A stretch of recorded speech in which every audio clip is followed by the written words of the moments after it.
représentants des sociétés savantes, chers collègues, chers représentants des usagers, chers professionnels de la santé et des INM, chers opérateurs de santé, chers amis, permettez-moi au préalable de citer Mesdames Aurore Berger et Fadila Khattabi, respectivement ministre des Solidarités et des Familles et ministre délégué des chargés des personnes handicapées, pour avoir eu la délicatesse de s'excuser de leur absence. Nous en sommes très touchés.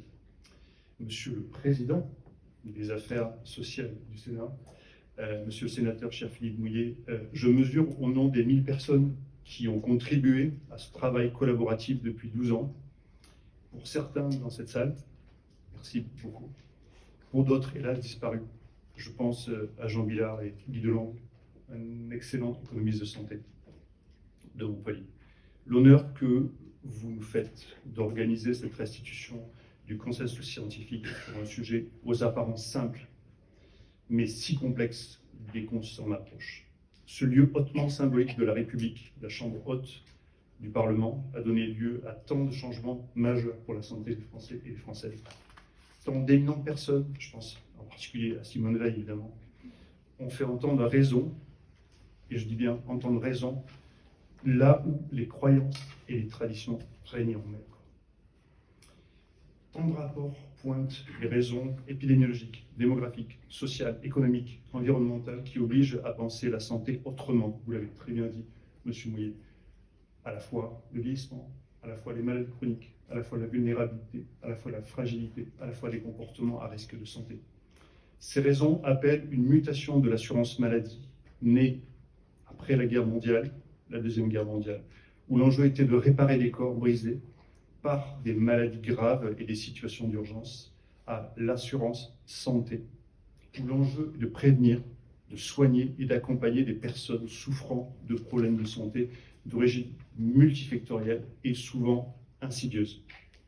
On avait imaginé au siècle dernier guérir toutes les maladies par un traitement unique. Si les progrès ont été considérables, les maladies d'aujourd'hui nécessitent des traitements multiples dans le soin comme dans la prévention, à l'hôpital comme en ville ou à la campagne. La prévention est donc devenue un enjeu aussi central que le soin. Mais combler en 10 ans le retard en espérance de vie en bonne santé, ambition nationale exprimée dans le rapport du professeur de santé publique Franck Chauvin en novembre 2021, ne passera pas uniquement par des messages de promotion de la santé. Nous le savons ici, toutes et tous. Dans un temps où les ressources sont limitées, les INM, et merci, tout le monde dira aujourd'hui INM, et tout le monde sait ce que veut dire INM, je ne suis pas sûr que tous les Français le sont encore au courant, constituent un secteur de solutions de santé mésestimé. Une des raisons essentielles, vous l'avez très bien dit, Monsieur le Sénateur, Monsieur le Président, l'absence de modèles consensuels d'évaluation permettant d'identifier les programmes efficaces. Ce manque a généré nombre d'amalgames et d'approximations, exposant à de multiples risques des personnes souvent fragilisées par un événement de vie ou une maladie. Le travail de la société savante, NPIS, et de ses partenaires, je tiens à le dire, apporte aux décideurs un cadre méthodologique et éthique permettant d'identifier les pratiques efficaces et explicables et de structurer la recherche et l'offre dans les territoires de santé.